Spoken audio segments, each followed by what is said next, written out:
Hello and welcome to the Brooklyn Rail's 990th New Social Environment.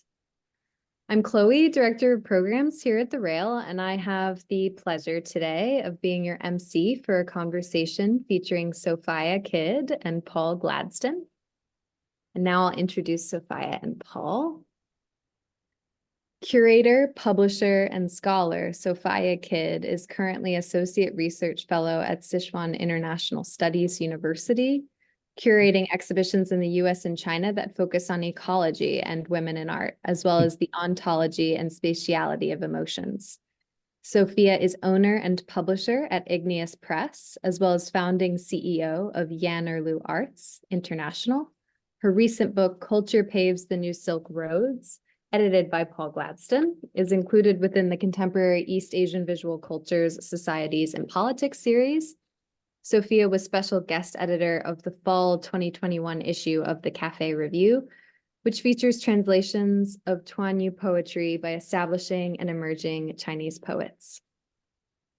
And our host today, award-winning critical theorist and cultural historian Paul Gladston, is the Judith Neilson Chair Professor of Contemporary Art at the University of New South Wales, Sydney, and a Distinguished Affiliate Fellow of the UK-China Humanities Alliance at Tsinghua University. He is co-editor of the book series Contemporary East Asian Visual Cultures, Societies, and Politics, and he was founding principal editor of the Journal of Contemporary Chinese Art. His recent publications include the collected edition Visual Culture Wars at the Borders of Contemporary China and the monograph Contemporary Chinese Art, Aesthetic Modernity, and Zhang Pei Li's Towards a Critical Contemporaneity. He was an academic advisor to Art of Change, New Directions from China at Hayward Gallery in London in 2012. And with that, I am going to pass it over to Paul to get us started. Thanks very much, Chloe, for those kind introductions and this continuing invitation to lead some of these conversations for the Rail. I should just say that today I'm not speaking from Sydney or any other part of Australia. I'm actually in Washington, DC, and I'm not being paid by the hotel, but I'm staying at the Melrose Hotel, which has this wonderful modernist 1940s exterior. So I would recommend you at least to look at the outside of it next time you're in Washington if you hadn't seen it. It's got some lovely steps inside as well. It's a real pleasure to be moderating this talk today. Sophia, as Chloe mentioned, wrote a wonderful book, monograph, Culture Paves the New Silk Routes or Roads, which is a fascinating exploration of the relationship between contemporary art and culture in China. And as many of you will know, the long-standing routes for trade and cultural and other forms of exchange between China and the rest of the world, which we refer to as the Silk Route or Silk Routes. And I would very much recommend her book. I think it's a fascinating and genuinely critical in a very good way of the situation presented by her subject. And she goes into it in real detail in a way that I think a lot of writers about China just don't have the understanding that Sophia has of what's going on the ground in China right now.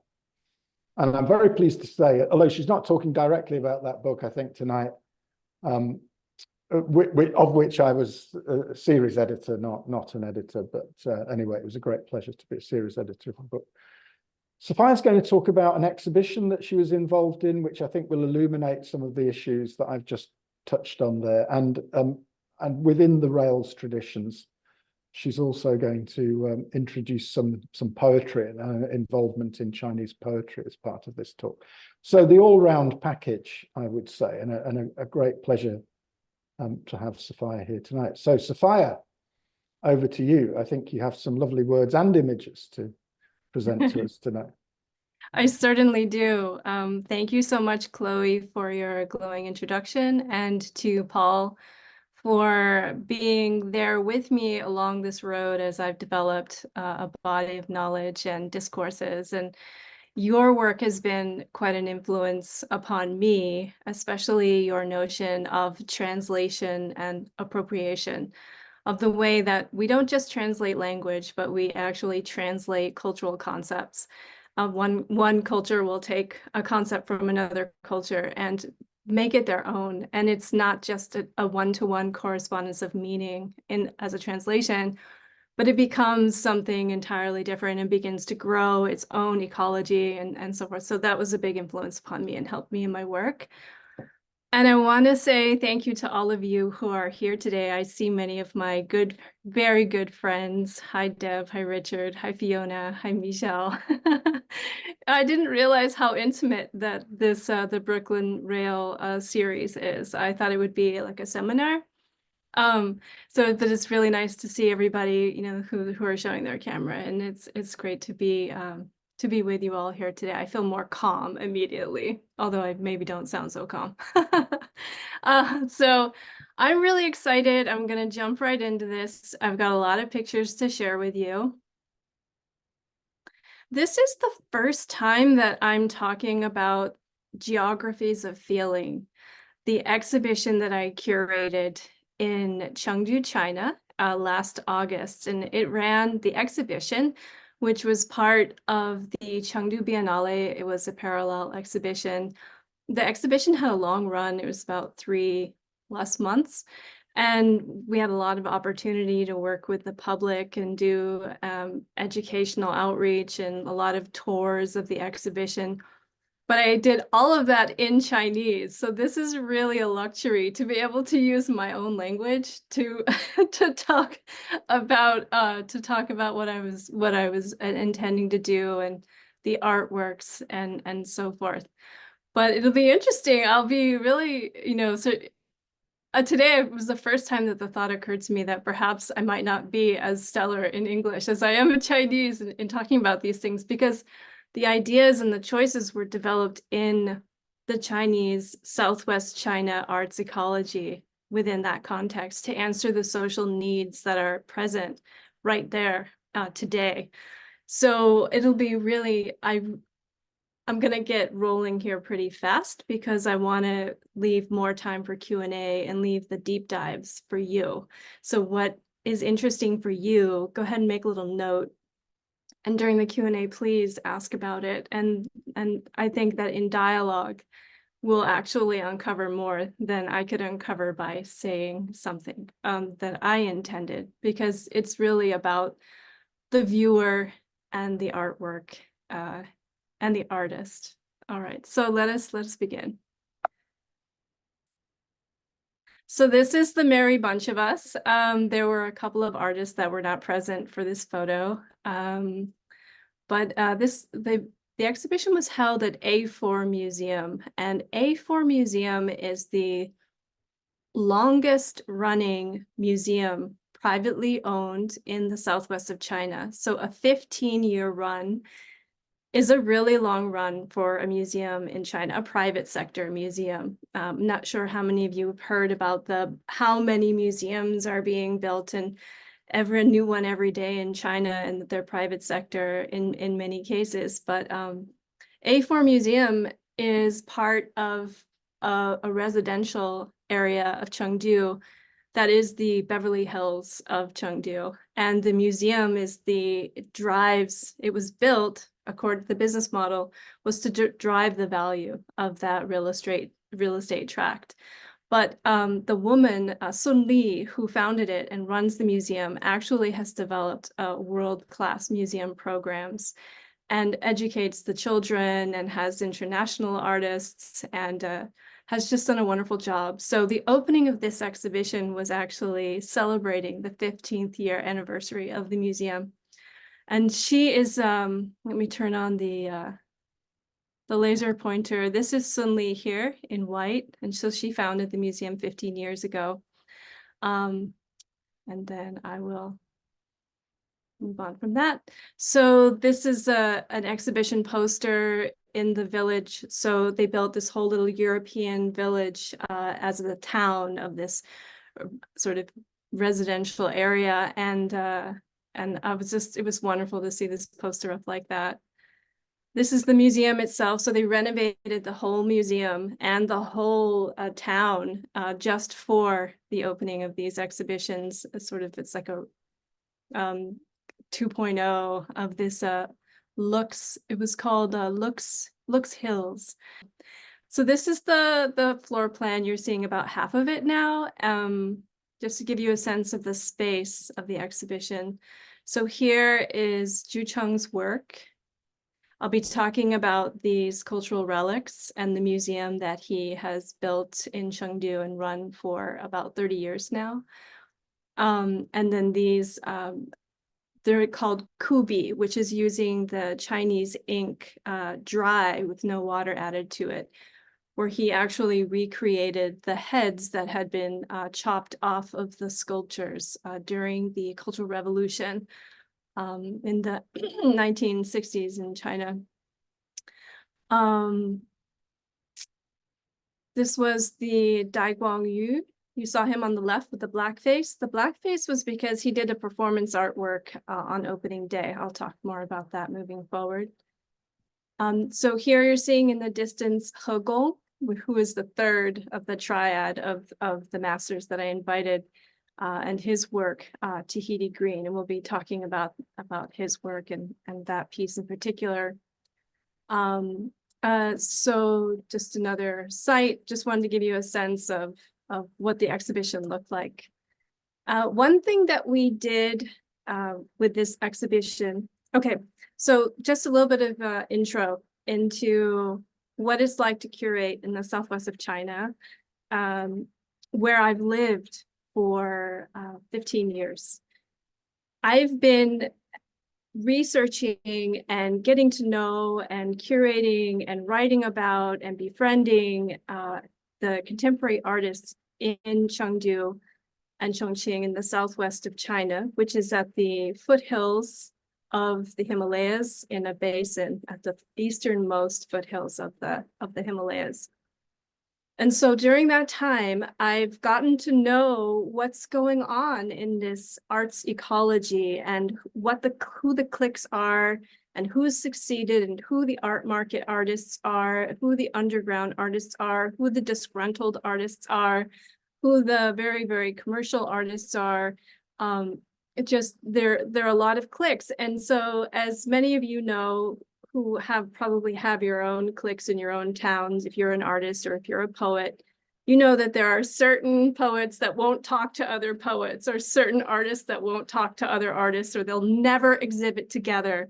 Or as a curator, you would never choose those artists because, for example, in China, they're politically sensitive, or there are just certain reasons. So, but as a foreigner, which we're called in China, Lao Wai, I'm a foreigner. That's what I am. I'm a foreigner. I walk down the street and I hear Lao Wai everywhere, you know, for 24 years that I've been in China. But one of the luxuries that I have as an outsider coming into this arts ecology is that I can make choices as a curator that nobody native would make. They couldn't get away with it. There would be too much criticism, too much doubt, too much hate.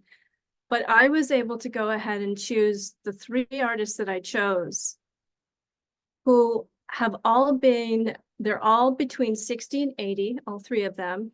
And for some reason, they've been producing since the 70s, but for some reason, they never got selected to become famous or well-known, like Xu Bing, who was born in Chongqing, or Hu Doling, who's a very famous painter, or Zhou Chunya, who's a very famous Southwest painter. For some reason, they didn't make the wave to become well-known amongst the first generation of contemporary Chinese artists. So I've always wanted to understand why this happened. It's impossible to understand exactly why, but I thought, well, let's go ahead and give them an exhibition. And then the really cool thing is that we decided we would invite those 3 artists to choose the next generation of artists who they believed were their spiritual and aesthetic and artistic inheritors. So we had these 2 generations of of artists all working in a very local Southwest aesthetic modality that nobody had ever seen together in an exhibition in this area. But they were all famous. Everybody knew them, but nobody would give them an exhibition, or maybe they didn't. It's very mysterious. But so here we did it. And so what we decided to do, I worked with the great team at A4 Museum, wonderful professional, and we created a timeline all the way from 1940s on one wall, and then took 3 whole walls with all of a timeline of all 10 artists, the major key moments in their lives, their exhibitions, where they were born, where they went to school. And that was just, it was wonderful to bring all that information, bring it all together, and then bring it to light. Then we also interviewed each of the major artists so that people could sit down and hear a 20-minute long conversation of the artists explaining, in 20 minutes, their lives, what their intentions are with their art, what they saw as important, how they saw the Southwest contemporary art scene, how they saw Chinese art, how they saw international art. So there were 3 video monitors, one of each of those artists on the exhibition floor. We also exhibited catalogs of the artists' other of their exhibitions, so that audience that came, they loved to listen to these interviews and then go through these catalogs and learn more about these artists who they, in many cases, had never heard of before. Chengdu is amazing place in the sense that the public is very interested in art. They'll come out to exhibitions. You'll get these people that like these old grandmas who just you don't think they've ever been in an exhibition before, and they're looking at the art and they're really engaging with it. And these kids and lots of young creative professionals as well, and definitely a lot of people from the professional arts scene. But it's definitely very eclectic. And so it was great to present this information to everybody. Then we put a map of the world on another wall and invited the audience to go ahead and mark where they had been, because the title of the exhibition is Geographies of Feeling. So we're looking at definitely geography, but on a number of levels, which we'll talk about in a moment. But one of the things we wanted people to do was to mark where they had been, where they studied, where they traveled, where they were born, and just get everybody using their bodies to participate in the exhibition. And so about halfway through the run, it looked like this, which it was just fantastic to see. You can see that Chengdu, for those of you who are not so familiar, so here's China. Let me get the pointer on. So here's China, right? And then Chengdu is right here. So you can see there's a heavy concentration of the little dots are all right here. And then something that's very interesting. So maps are very sensitive in China.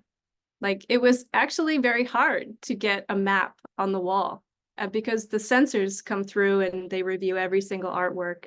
Long before the exhibition opened, you have to submit all the artworks and the resumes of the artists and the curator to pass review, and nothing can have politically sensitive information. But so maps, geography is very sensitive. But we managed to get a map on the wall, but the only way we could do it is if we drew this line around the South China Seas, stating that that was Chinese territory that you see here. And then you can see that audience members actually went and added these dots to emphasize that these are Chinese territories, to sort of, nationalistic sort of move right there. So that was just, it's very interesting, this kind of autoethnography, to be in an ecology and to see how these geopolitical forces are playing out in real time. So you can see so many people have been to LA and to New York, and you can see that they see America as a land of peace. So it just was so how are Chinese people interpreting parts of the world? So this is really interesting document. So just to talk a little bit briefly about the theory of the geographies of feeling, we're not going to go crazy with this. We're going to get right back to the artworks very soon. But what I was really wanting to discuss when I talk about geographies of feeling, or is affective geography. So, which is a study of emotions, and through space, through different parts of the world. Now, we may you may think, okay, so everybody has the same emotions. Everybody has happiness, everybody has anger, everybody has sadness. We're all the same as human beings. Okay, that may be true. However, the way that our emotions are contextualized, the value that we place upon certain emotions, our notion of who we are as an individual, the judgments that we make about certain emotions, all of this is contextualized within different cultures and different societies, and even within Chinese culture, within different parts of China. So like in Southwest China, you get a different kind of emotionality or aesthetic expression or artistic production than you would get, say, in Beijing or in Shanghai. So this is what I've always been really interested in studying, is what kind of art is being produced in the southwest of China, and what does it have that's unique to offer global discourses, ultimately, is what I'm very interested in looking at. So the reason that I divide geography into physical, cultural, and affective, you would think, okay, that's cute, or a nice little system there. But it was actually a matter of survival. I studied, I got my graduate degrees in China studying the classics, Chinese classics, like the Tao Te Ching, the Book of Changes, Zhuangzi, the Song Dynasty, Neo-Confucianists, like all of this. And I chose to do it by looking at literary geography, looking at the way an author creates space within a poem or within a story. And so when I began writing my dissertation, I had to do a comparison of literary geography in China. So there are theorists in China, and then also in the West. And I found out very soon, through a haze of cognitive dissonance, I discovered that the two, like China and the American and French literary geographers, those are the other two centers. There are like 3 centers in the world right now for this field. In China and out of China, they were talking about different things. In China, they were talking almost exclusively about physical geography, whereas the French were talking almost exclusively about affective geography. And then the Americans were a pretty good mix of the affective and the physical, so a lot of cultural geography. So I want to point out that the 3 levels are far from isolated or fixed. They're interdependent and polyvalent. So our inner worlds are interdependent with the phenomenal or material worlds outside of us. So when we're talking about physical geography, we're talking about material culture and spaces, food and diet, climate, conception of nature, material culture, and materials used in artworks. So when we're talking about an artwork, we talk about these specific things that are addressed in the artwork. And then cultural geography looks at the interaction between the individual and the group, such as language. So we use language to express our inner world to people outside of us. So society, the collective, only language mediates that. Customs, discourses, epistemological models, cognitive frameworks, economics, cultural definitions of mind and consciousness. So I've discovered that these vary radically between China and the rest of the world. And so not the entire rest of, but the discourses tend to be very different. And I think Paul can definitely back me up on that. And because I know Paul, you've spent a lot of time at the University of Ningbo, and I was so impressed with the way you locked horns with Gaoming Lu, one of the most prestigious art critics, on his notion of Chinese exceptionalism in art theory. It was just amazing, the public furor that went on about that. It's just there's so much tension between China and the rest of the world. But a lot of times they're not talking about the same thing, and people don't kind of get that. There's just, so anyhow, effective geography, we're looking at our inner world, this temporal spatial interactions between viewers and artworks, interactions between societies, cultures, and contemporaneity, and affective or feelings that go into us, that we may look at an artwork and we get feelings, we take them in. And then the artist is taking in feelings from his life or her life or their life, and then they're outputting it in their artwork. So there's this flow of feelings in and their flow of feelings out. And audience members, they also have that experience. So these interactions are fascinating. I loved giving tours of this exhibition and speaking with people from all walks of Chinese society, about the artworks and hearing their reactions and so forth. So this is Dai Guangyu. He is a very well-known performance artist, but he also works in Chinese ink and wash. And so he is represented by the Ink Studio in the United States and in China. But his works are largely underrepresented in the southwest of China. It's amazing. He actually lives on a Taoist mountain as a hermit, but he was willing to come off the mountain and display some beautiful works. Zhu Cheng is the founder of the Chengdu Zhu Cheng Stone Carving Museum. So during the 90s, when the southwest of China was developing rapidly, I think we've all heard about the rapid urbanization in China. But during the 90s, when the ground is just being dug up at a rapid rate, and all of these old cultural relics are under the ground, and the developers didn't know what to do with it. There was nobody to go to. There wasn't really a commission that they could go to have it tagged, labeled, collected. So he founded a museum, began to collect a few of the pieces that were showing up on the sort of underground markets. And then very soon in the morning, he would wake up, open up his gates with his cup of tea, and he would find just, maybe a dozen huge sculptures that somebody had just dumped off in front of his door because they didn't know what to do with it and they needed to get the building up. So he's been collecting and archiving these from the Han Dynasty through the Ming Dynasty relics, just Buddhist sculptures, steles, all kinds of stone sculptures. And then he's also a contemporary artist, which I think is understudied and is underrepresented. And this is He Gong. He is based in the United States and in China. He is taught for a couple of years, a couple of decades in the United States. He's a fantastic multimedia artist.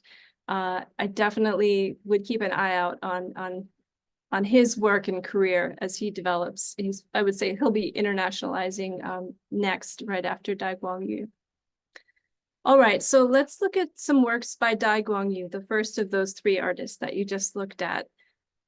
The work on the left is titled My Mother, and it's done in Chinese ink wash, and he uses this special technique to achieve almost a hyperrealism with the just Chinese brush and Chinese ink. And he painted this photograph that his mother had taken one day on Chunxilu, which is the local hyper commercialized street, but at that time it was the first street that had like a department mall on it. And it was a little photo booth, and she got her portrait taken, but he tells the story and the background of his life. So this was during the later years of the Cultural Revolution in the late 60s when this picture was taken. And Dai Guangyu's father was a history professor at Sichuan University and a student of the famous late Qing scholar Qian Mu. And he was imprisoned. And so the mother was left to, no, he wasn't imprisoned. He Gong's father was imprisoned. Dai Guangyu's father had his salary. He was punished regularly during the public rituals of sort of social punishment sessions that they had, struggle sessions they were called. And then his salary was docked, almost the whole salary. So the mother, in order to support the 7 children, took up sewing. And then she had been an elementary teacher before she got married. So she had an education. She had cultural capital. And she was able to teach the children to read and write. And she used this 1,000-word classic that the Chinese children used to learn the basic that 1,000 characters of the Chinese language. And so those are the characters that he painted on top of the picture of his mother. But the interesting thing about this work and the other work, and another one I'll show you, is that after painting this perfect sort of hyper-realistic ink wash painting, he ripped it up into shreds and then cut it up into squares and then pasted it back onto the canvas. So it talks about the fragmentation of cultural memory is a major statement of that. So there's so many feelings in this painting.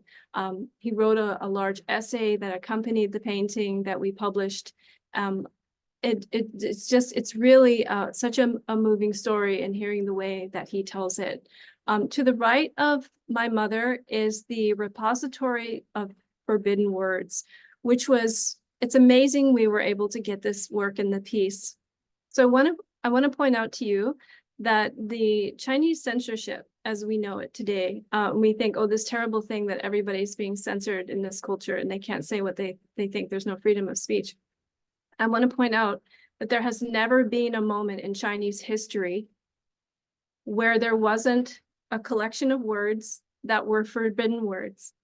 So when I read Chinese classics, like a Song Dynasty woodcut version of a book, there will be certain characters that for whatever reason were forbidden, and there will be a stroke from the character missing.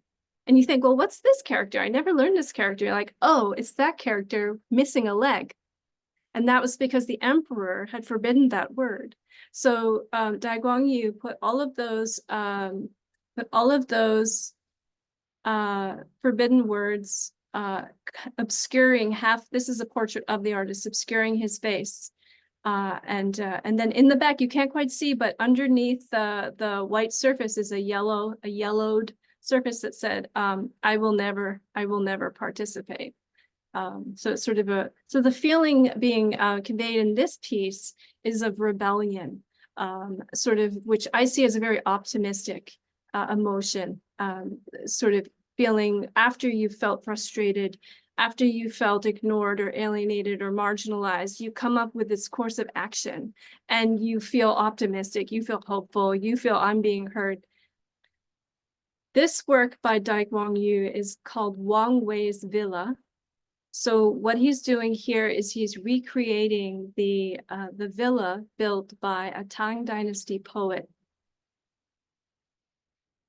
Because the site of that villa today is sort of a stagnant marsh that's been developed on, it expresses the artist's sadness and resignation at the loss of this kind of consciousness and aesthetic spirit of the Tang Dynasty poet Wang Wei. He was a poet, he was also a painter. So again, well, what Dai Guangyu did was he chose a scene in Germany at the Chiemsee Lake and used it to replace. So there's almost this transposition of another geography on top of an earlier geography. And so he said he could only find that kind of natural beauty outside of his own country and his own culture. And once again, he takes the work and he cuts it up into squares and then pastes it back onto the canvas. And sometimes purposefully doesn't paste them back exactly in the right place. So you have, just as when we try to recreate or reconstruct our memories, we never really can get it quite right. There may be cultures being canceled, there may be cultures being forgotten, there may be cultures being devalued, and so the cultural cathexis that contained those events obscures our memory and our perception of those events. So that's something that he's definitely talking a lot about. Chloe, how are we doing on time? Okay. Paul, how do we seem to be doing on time? Okay, I think you're probably looking at another 10 or 15 minutes or so, and then we'll start doing some questions. Oh, okay, perfect. Great. Okay, excellent. Thank you. So now I'd like to talk about Hegong's work here, the two globes. It's called Tahiti Green. And here's, so just looking at it straight on and then from the side, just to get a sense of the whole installation of he did an inlaid table with two globes and then seats, wooden seats around it. And so just looking at the globes first, the most interesting part of this piece is that the light illuminating these two globes are actually windows. When he came to check the site out, he said, he has a very deep voice, and he's like, Shuya. He's like, the only thing I want is that's my wall. Those windows are mine. I'm gonna cover the light. The windows were originally arches, and so we had them reshaped so that they were perfect circular shapes that could then be covered by these steel frames that create the half orb shape. The material of this artwork is yak skin, which is a material that Hegong works in quite a bit. Yak skin, I don't know if anybody's ever been to Tibet, but when you go to Tibet and you begin to climb into the mountains, you find out that people live entirely on the body of the yak. The yaks carry everything for them. It does the work for them. The skin they use for their tents. They burn yak feces for their fuel so that they can cook, make their tea or their food. They eat the meat. They make their dumplings out of the meat. So the yaks are very important to the Tibet and the Xinjiang regions. So the use of the material for the artist, he's never said it directly, but it definitely brings about an association or an identification with those regions of China. So you can see that he's created the earth, and if we could get a close-up, I'm sorry, I didn't prepare a close-up for you, but he's mapped out trade routes of the tobacco trade industry, so he's making a comment upon post-colonial, it's a post-colonial critique. Also, you can see there are these two little green islands here, and that's Tahiti. And so there's a color, Tahiti green, that's used to sell cars, to sell housing developments, to sell clothing. And it's, where did this notion of Tahiti green come from? Well, it comes from Paul Gauguin's French colonial legacy on the island of Tahiti. But not only is it a critique of the geopolitical or geoeconomic colonialism, but it's also a critique of the colonialism of Western discourses on art history. And so Paul Gauguin is this reference that, so it's being used to sell so much in our understanding of art history and art theory.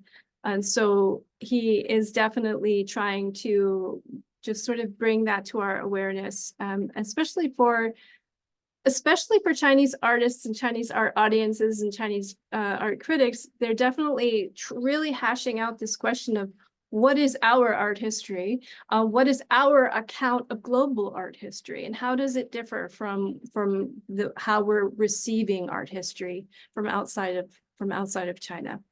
And so in the bottom here, you'll see the square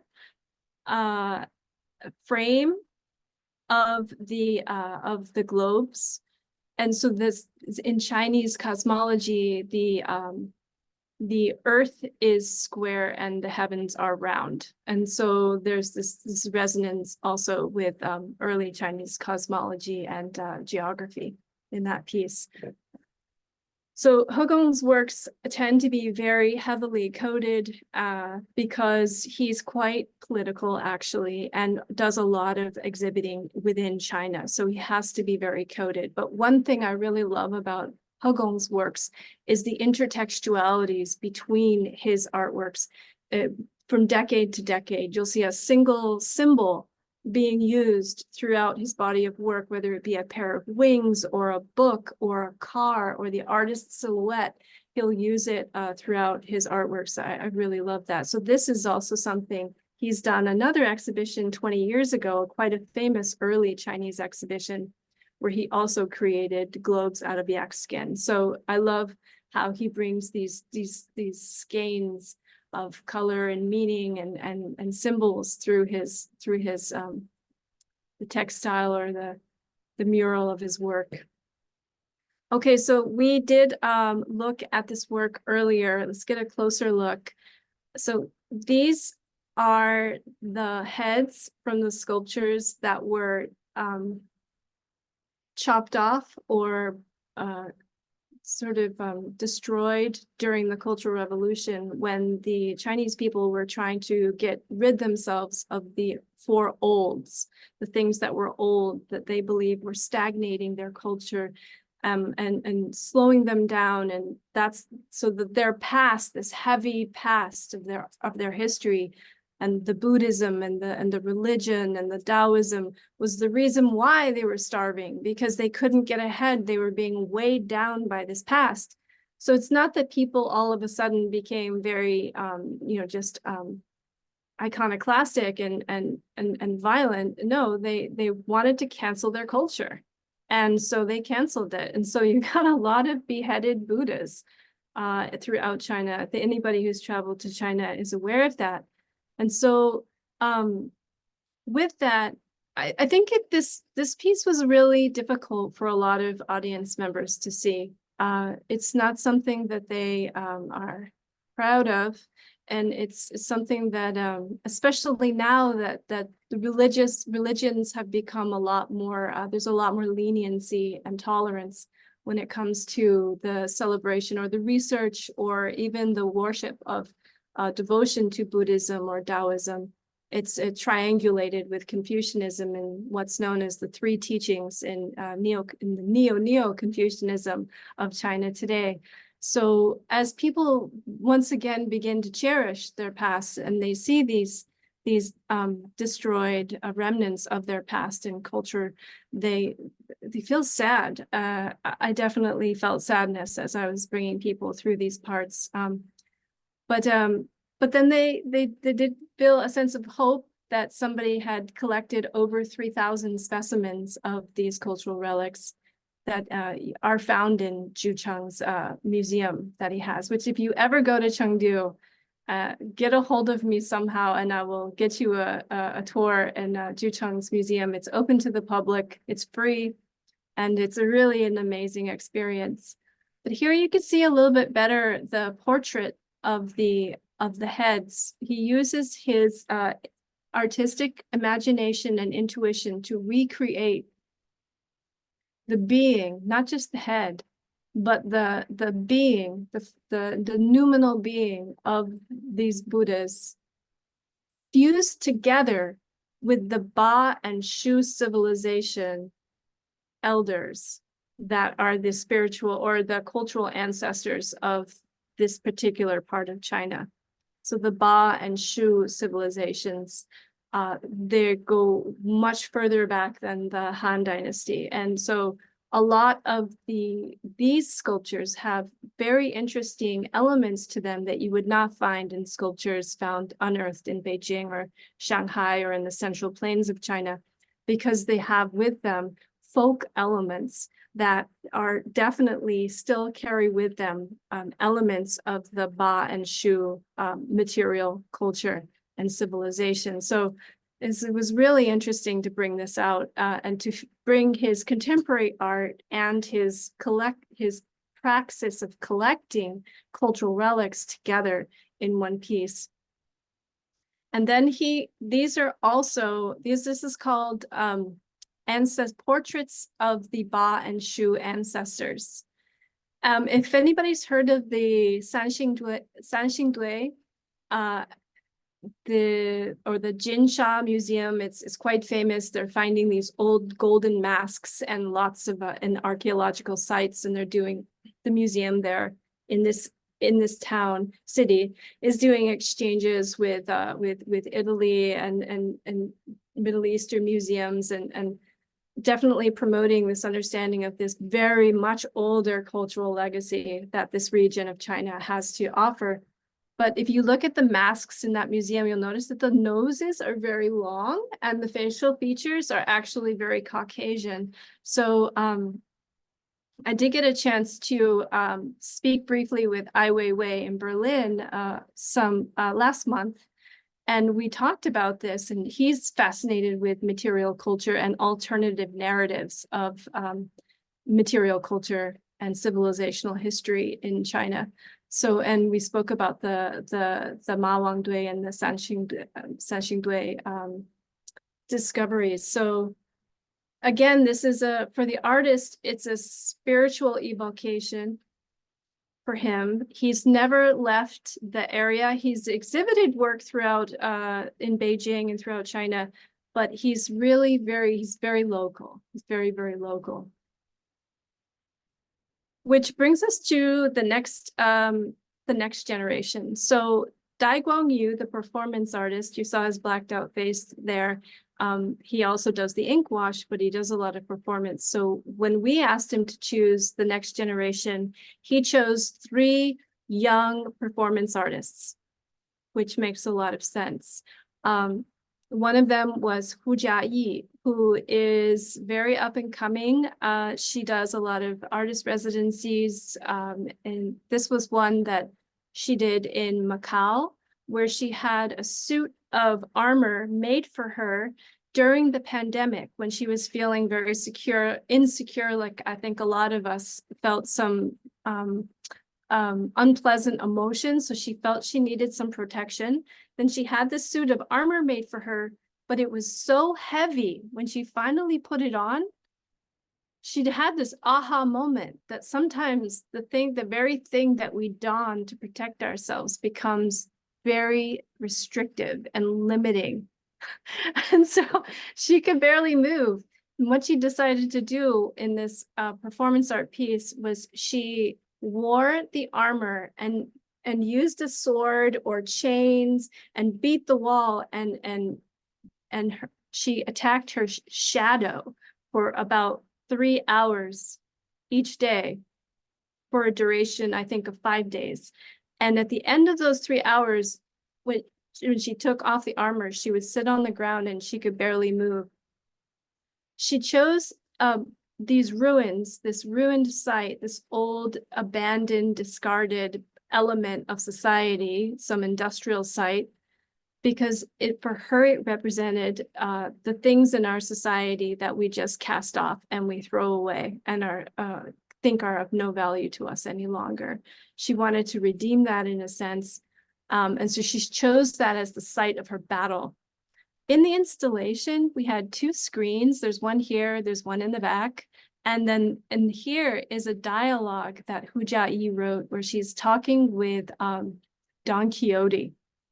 And you could listen on the headphones to her reading it out loud. But for her, it was a dialogue that she was having with this character that Cervantes created that's fighting these demons in an absurd way. And so she recreated this where she's fighting her own demons and realized in the end that as she's fighting, she's really fighting herself. So that was really a piece of self-exploration, and there were a lot of feelings and emotions to explore there.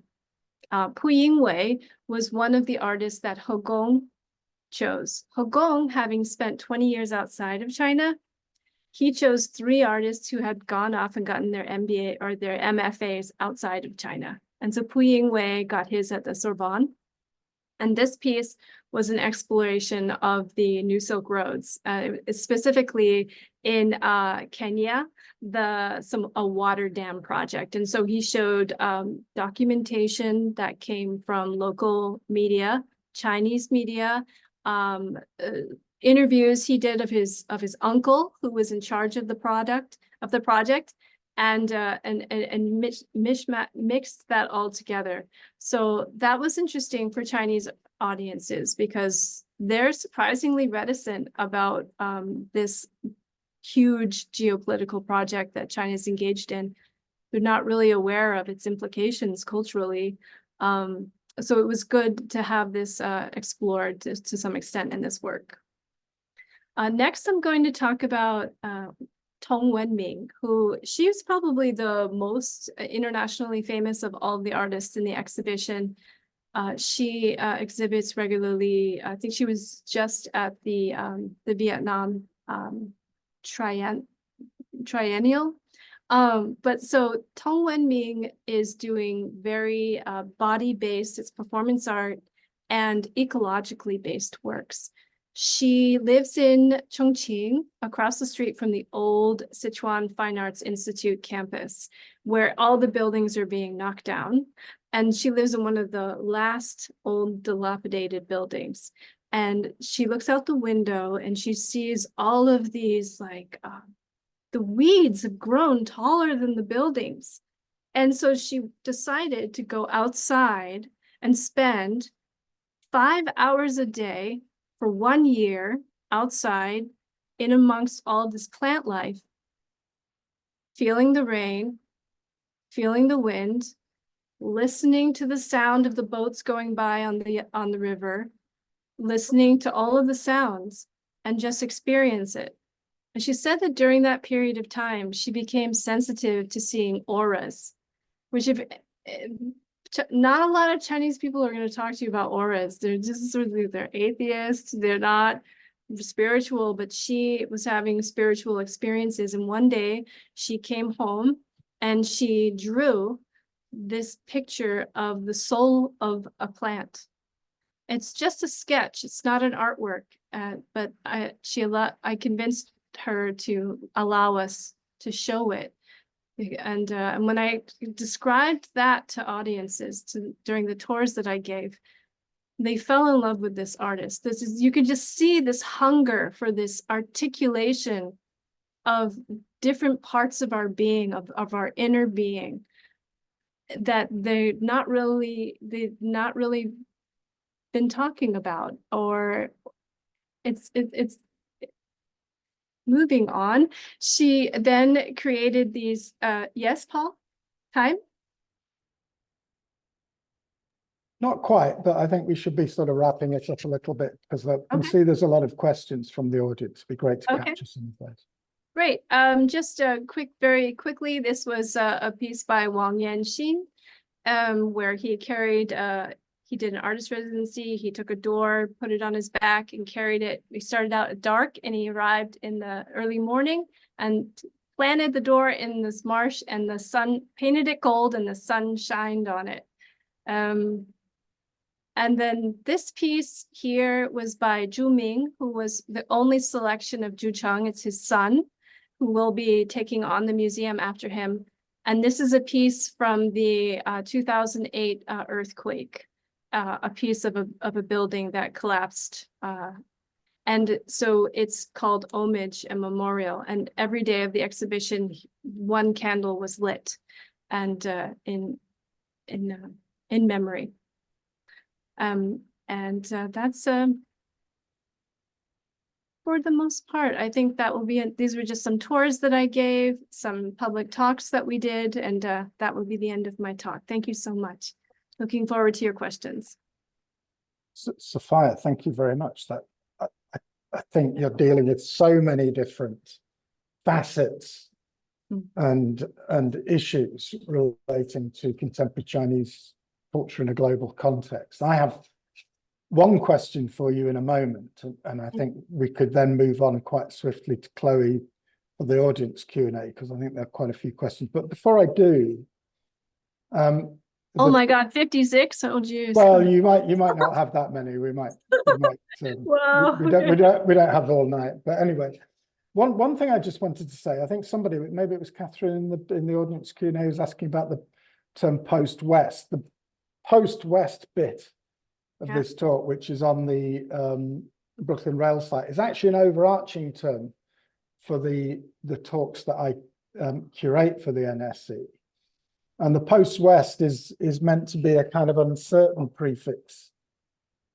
The idea that we're in a time teetering somewhere between a Western hegemony, either actual or notional, and something which might be taking place as a shift or a epistemic or hegemonic change. And talks like this tonight by Sophia kind of point in that direction, because it's asking us, Sophia's asking us to think about different ways of contemplating art, culture, society, and even borders from the ones that certainly in Western liberal democratic or Westernized liberal democratic context that we become used to thinking.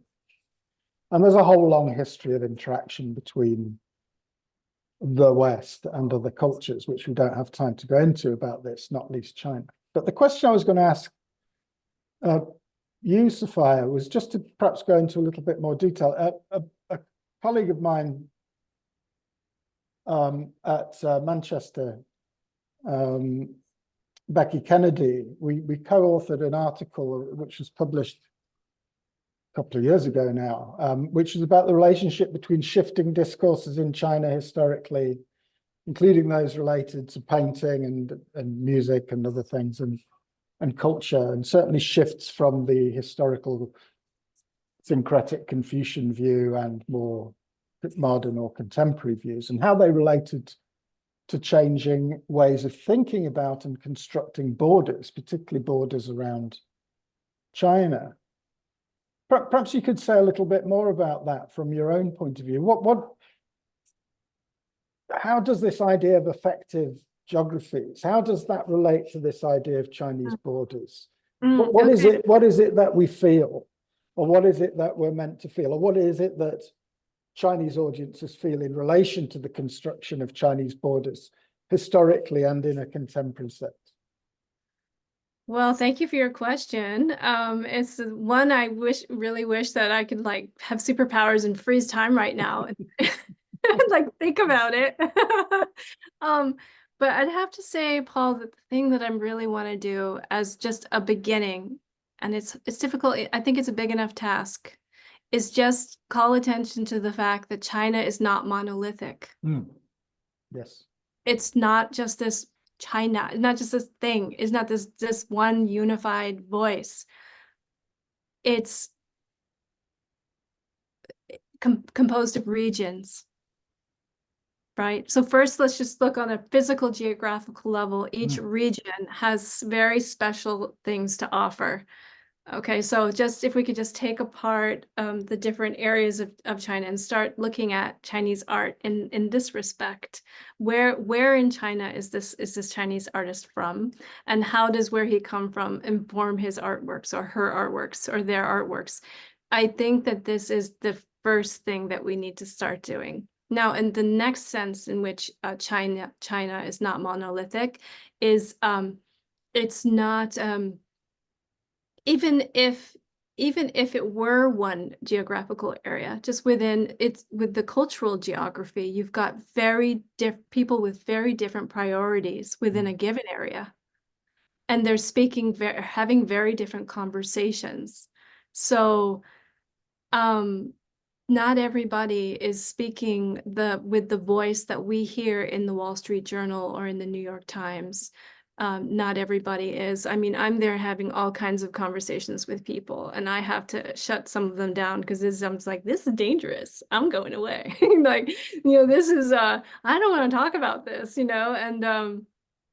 and so you've got and then if we just want to, just to be a lot safer, let's just talk about art and art history. So the history of art, you've got three major different art histories going on, at least at Sichuan Fine Arts Institute. You've got the academic art history, which is really focusing on the Soviet realism and then the different schools of realism, right? And then you've got the art market, the commercial art history, which is focused more internationally, with Cai Guoqiang and Xu Bing and Ai Weiwei and so forth.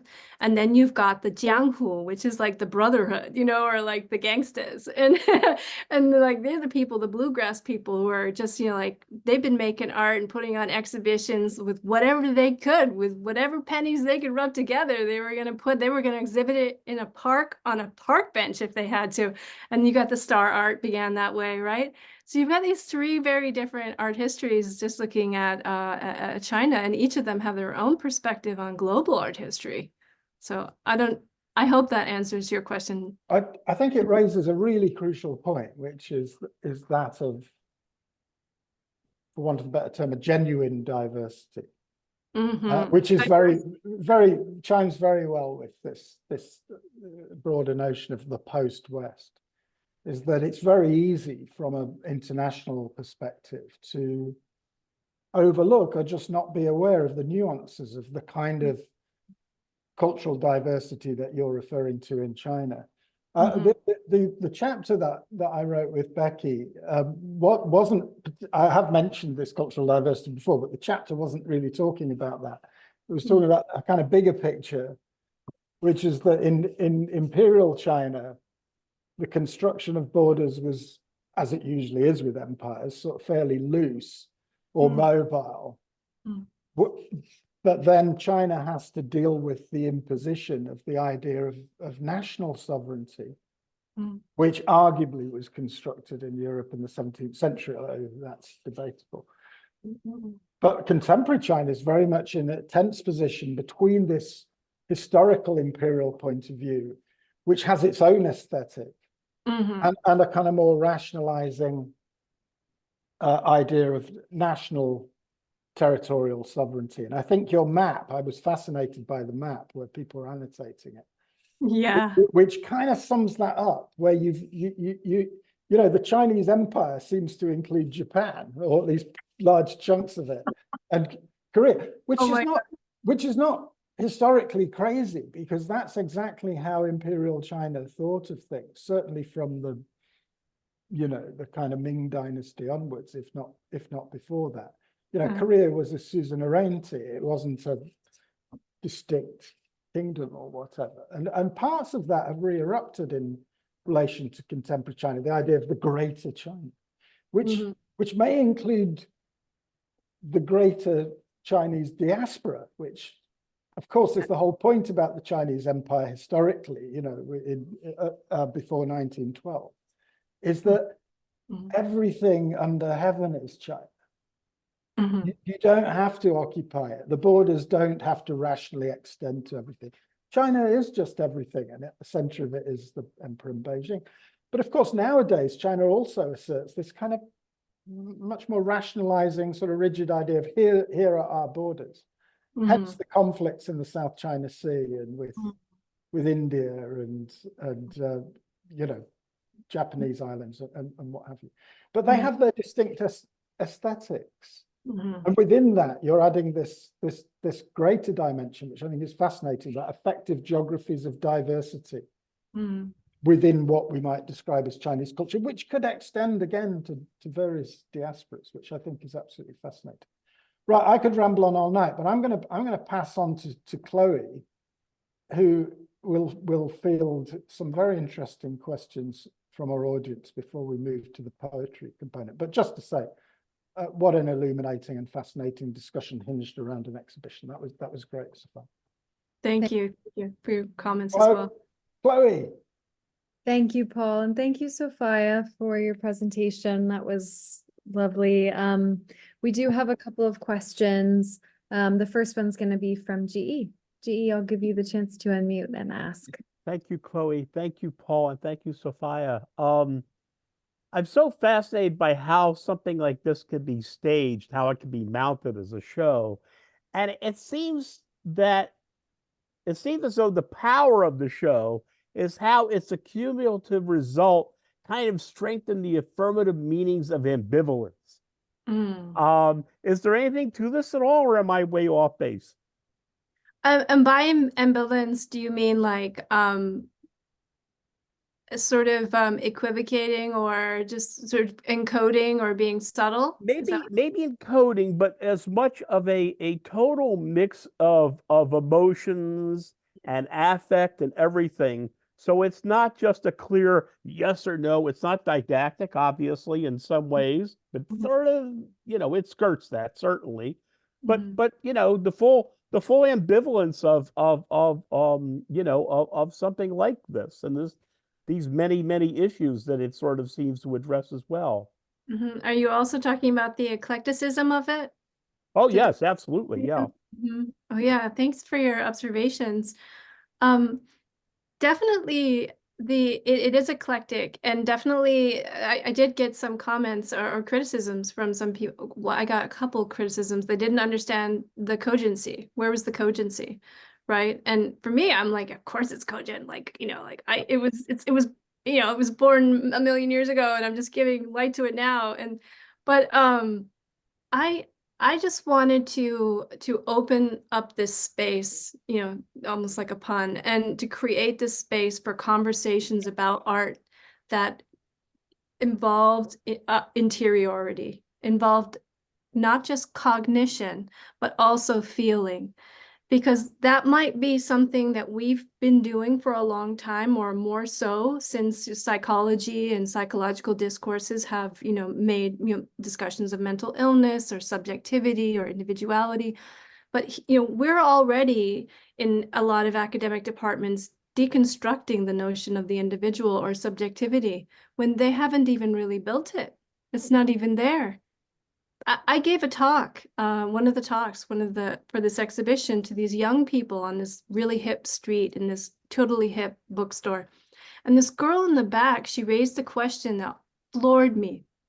It was like drop the mic kind of question. She literally asked me, she's like, are we just our function in society? Am I just my parents' child? Am I just made up of the different aesthetic, spatial things in my neighborhood?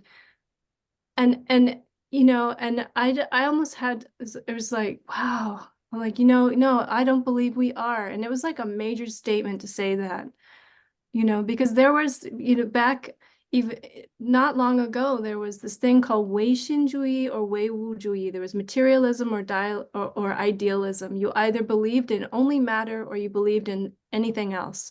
And if you believed in anything else, you were invalidated, you were disregarded, so I wanted to just open create a forum where we could talk about artworks and interiority and actually create a discourse so that even academics could partake and think that they were not going to, sound silly. Thank you for making that space. Thank you. It's a great answer, actually, because, you're right. The Western Academy has spent ages deconstructing this, that, and the other. Actually, you don't really apply deconstruction, you witness it. And actually, it kind of becomes a rather solipsistic thing where you're supposedly deconstructing things that are never quite constructed anyway, and are constructed differently. Notions of self and identity that we've become used to in the Western Academy are Western conceits. Yeah. They're not universal. No, they are not. Anyway, sorry, Chloe. That's okay. Thank you so much for that question, GE. Thank you. The next question is going to be from Deb. Deb, I'll give you the chance to unmute. Hi there. Hi. Yeah, the thing I want to know about the people who were visiting the exhibit, and I want to know about their reactions, and I'm going to ask a question which honestly I think is inappropriate, but I'm going to ask it anyway. And did you notice an overarching attitude toward the exhibit? And did you notice anything that in that overarching attitude that might differ should the same exhibit be on display in the United States? Boy, there's a lot of parts to that question. Thank you for it. For those questions. So there were so many reactions. Like, so how would those, you want to know about those reactions or how they would differ if they were in another social context? Well, given the time constraints, because I'm asking for a whole nother talk here, I think. Just how would they be different in a different place? I think that if that exhibition were held, say in New York, I think that there would be a lot of more exoticizing all of the artwork, first of all. It would all be other.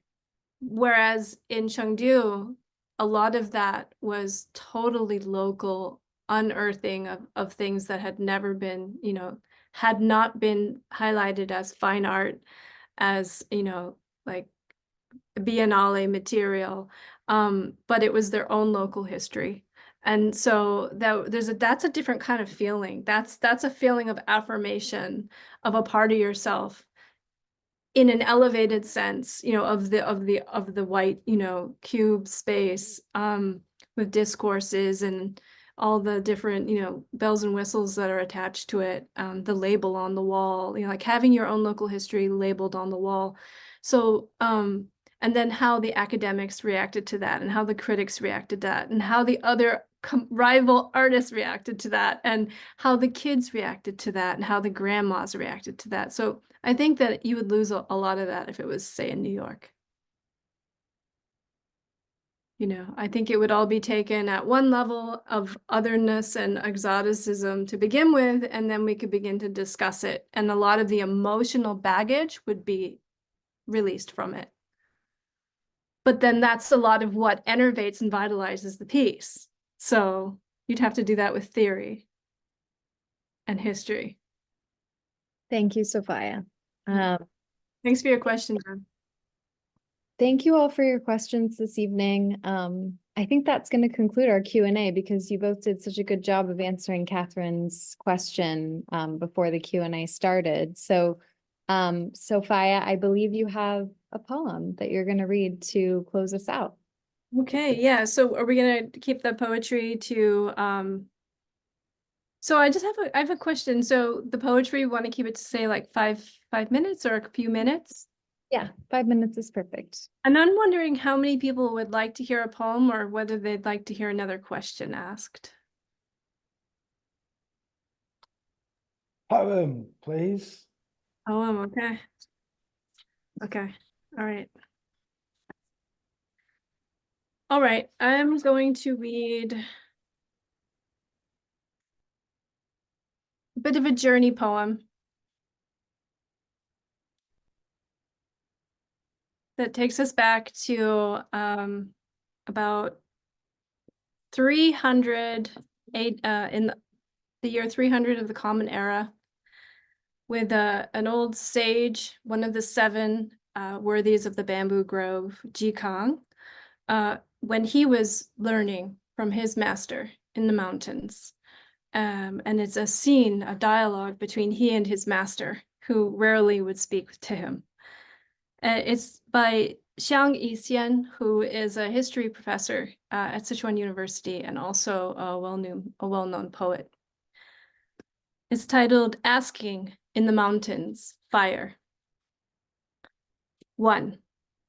Mr. Sumen, Jikang climbs the mountain looking for you, for 12 seasons, 1,000 evenings, soaking up springs for you. driving out tigers and leopards, polishing every stone to outshine the moon. Time flies, now frost returns. Sun Deng, who is the master of Jikang, looks into a jade sunset, bends his right index finger between lips and teeth, forming a valley of sound from the lobes of his lungs. He pulls a clear stream of tone, whistles at rose-colored clouds, whistles to a faint and muddled age. When everything is dead, I arise, a phoenix screaming. 3. Mr. Sumen, for 3 years you've not given me one word. If only you'd give me just one word, I'd be content. Could it be that sonorous and pure song, that quivering and projected whistle is your only way to speak with me or with the world? 4. Sun Deng hones in his straying thought. Gaze rests on Jikang, on a haggard and starved visage, focused and unfamiliar as if never met, with the strength of insight, the invisible knife of scrutiny, with its silent edge to polish all forms. 5. Thorns. For the first time, Jikang feels that no heart is too strong to pierce autumn's evening. Its frigid cold, mountain as a lost world, silver-plated with insect sounds, fallen woods desolate. Jikang turns to decide. 6. He slings the chin zither onto his back as 3 years passed on coming here. He knows there is a unique, single-stringed zither that can perform all impermanence. Ji claps his hands to his face, sullen as stone. The scholar who never shed tears now soaks the stones beneath him. 7. Sun Deng once again lifts his hand. Jikang knows what will happen next. He even sees the rising swell, but now he hears the single word. Obscure autumn ravine, splitting stone and shredding silk fire. 9. Jikang and Sun Deng stand like 2 verdured peaks, 2 swords, 2 dead trees, 2 children, 2 gods, and 2 fires. 10. Dear Shuye, have you ever seen fire?